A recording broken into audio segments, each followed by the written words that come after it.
Hey everyone, welcome to From the Depths. I'm Menti, and this is episode 31 of the Tank Tussle Tournament. This episode, we've got some new tanks coming in. We've got the Merkava 10 by Kiwi Burb, which is, well, it's completely lacking in any form of paint whatsoever.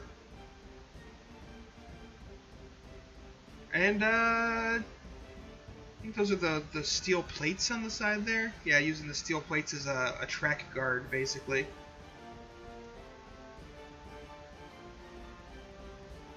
Got this.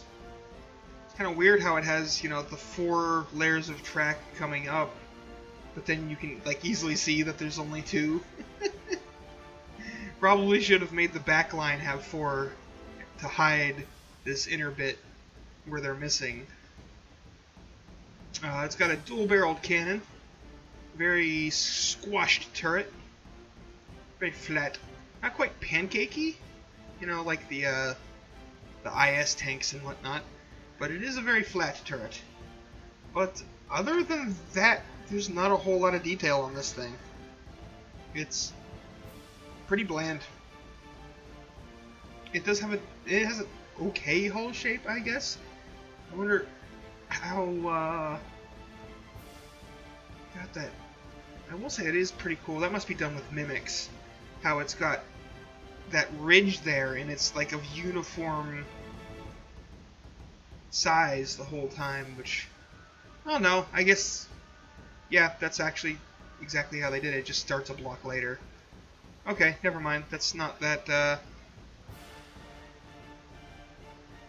it's not as intricate as I thought it was. It's actually really easy, and I'm just silly. But yeah. Oh, and then there's the control thing right on the front there, which, okay, sure. That seems like a pretty exposed place to put the driver, but, you know, whatever. And then we've got the S Victoria Pride by Free Siberian, which, well, it has a paint job at least. It's got a very extremely thin hull, and then a turret that's basically as thick as the hull. It goes way back, is super long, super wide. It's basically a big flat platform with a big old turret on it. And it's got some piping on the sides there for, you know, decorative and, I guess, you know, ablative armor.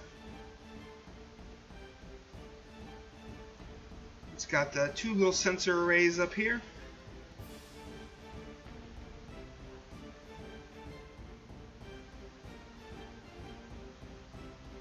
Lots of exposed stone, which is, you know, a little bit odd for a tank. And then heavy armor, which that texture is just...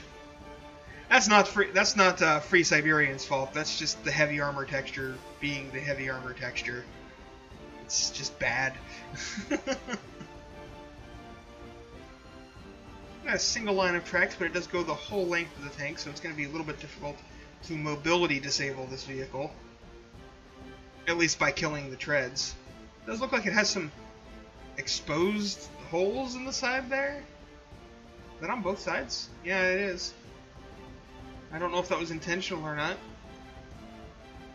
It looks like a great place for a high explosive to get in there and, you know, do some nasty things, but that's just me. Got some lights on the front and a very wedge front.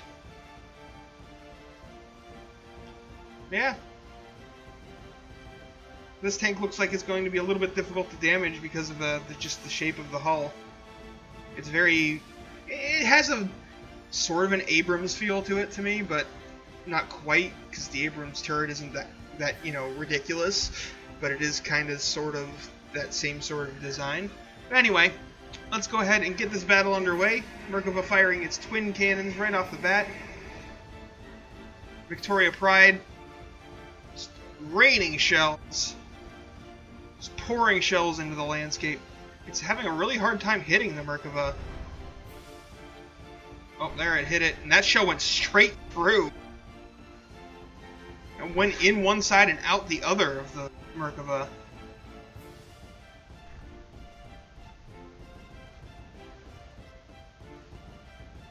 Well, the Merkava is taking these hits. It's taking a lot of hits. And handling them just fine. But I think its gun has been damaged or something, or I thought it had a better rate of fire than that at the start. Merkava, oh, and now it's AI dead. Wow. Those shells just, those fragments just got in there, did what they were designed to do. Victoria Pride finishing the match at 98.4%, but it does only have like 100. It's basically finishing at 100%, but with no materials left. So the Merkava did do some serious damage there, just not enough. The Victoria Pride was able to repair through it for the most part. So let's go ahead and get back into position here. We will see how this goes. Oh, Merkava shots dunking into the ground there. One of the two follow-up volleys working just fine. Yeah, those shells seem to be punching straight through the turret.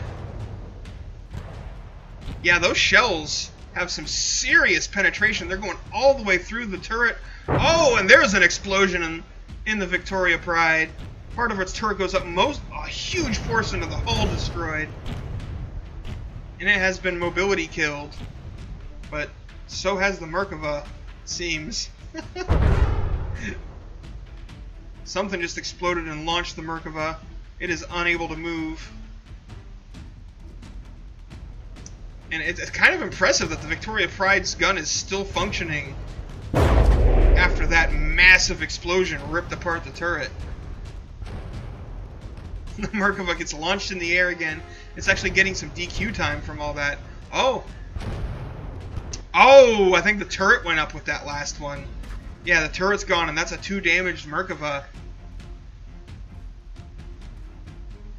And there it goes. It is destroyed. Victoria Pride absolutely battered by the Merkava. Like, there's so much damage on this thing, but it somehow managed to survive and keep fighting, and it won because of that. Oof, that is one damaged tank. It's amazing that thing's still combat ready. But anyway, that's going to be it for this episode, folks. The Victoria Pride by Free Siberian, the clear winner here. Merkava, those guns have some serious penetration, but seems like they could have used some sort of, warhead to go with them to maybe do a little bit more damage. Though, I mean, look at this. It's just, oof. The Victoria Pride is not feeling good after that match. Anyway, make sure you head down into the description to do the approval votes, and otherwise, thanks for watching. I hope you enjoyed, and I'll see you on the battlefield.